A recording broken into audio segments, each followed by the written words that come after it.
We're a month away from confirmation hearings, so why not be specific? Bill Cassidy, Senator from Louisiana, Todd Young from Indiana, Chuck Grassley, Mitch McConnell, Susan Collins, Lisa Murkowski, John Cornyn.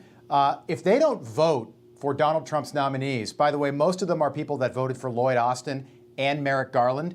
If they don't vote for Donald Trump's nominees, what should happen next?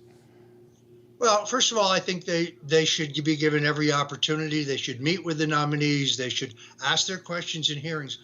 If you have an issue, say, with Tulsi Gabbard, which I think is one of the most outstanding appointments by this president, a woman who served her country in Iraq and Kuwait in combat, who's a lieutenant colonel today in the U.S. Army Reserve, still serving, four-term member of Congress, member of the Armed Services and Foreign Affairs Committee.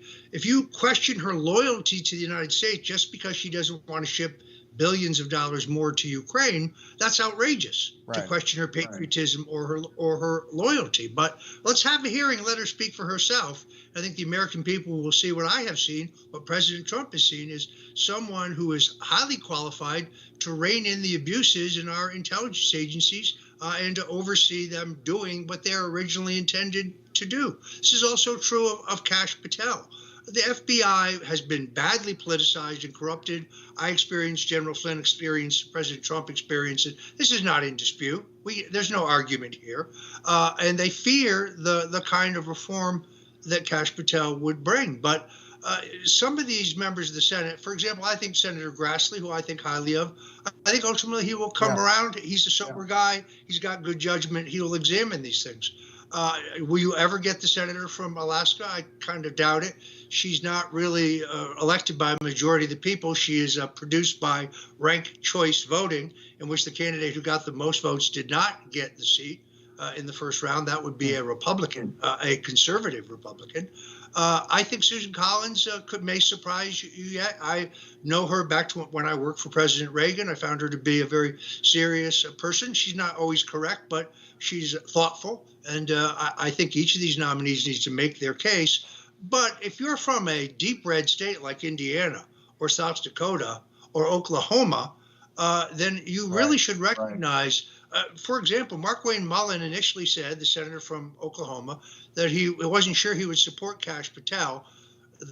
The citizen outpouring of grassroots support, contacting him by email, by text, in his offices, of people politely but firmly saying, no, this is the president's choice.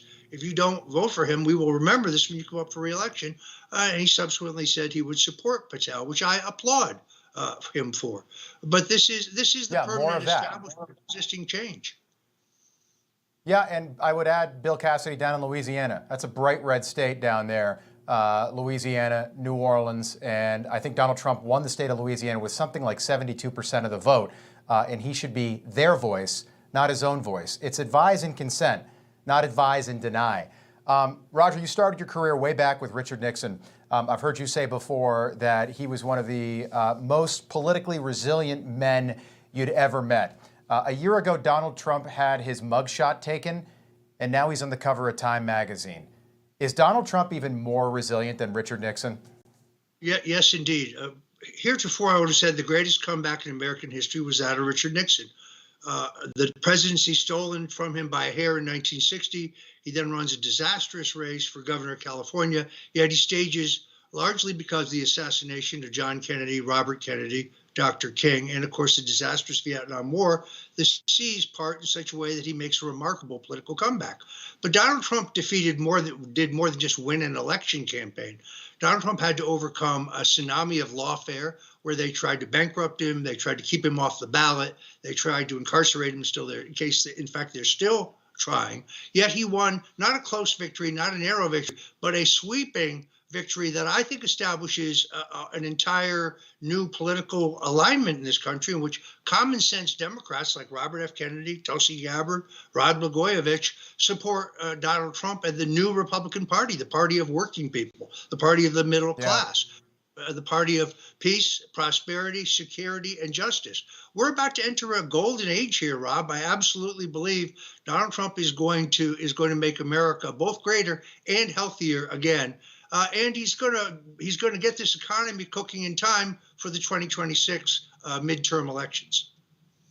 And maybe the first inadvertent political dynasty in American history. The Bushes, the Adamses, you mentioned the Kennedys, those were all planned and thought out. I wouldn't be surprised if Laura Trump's in the Senate. I wouldn't be surprised if Barron is in Congress at some point. Who knows what Don Jr. and Eric do eventually, but I wouldn't be surprised if 20 years from now, Don Jr.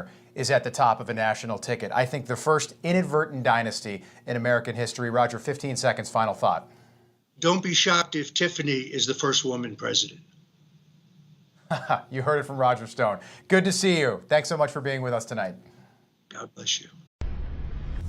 Information. Truth. Is freedom. Is Newsmax. It's real news for real people.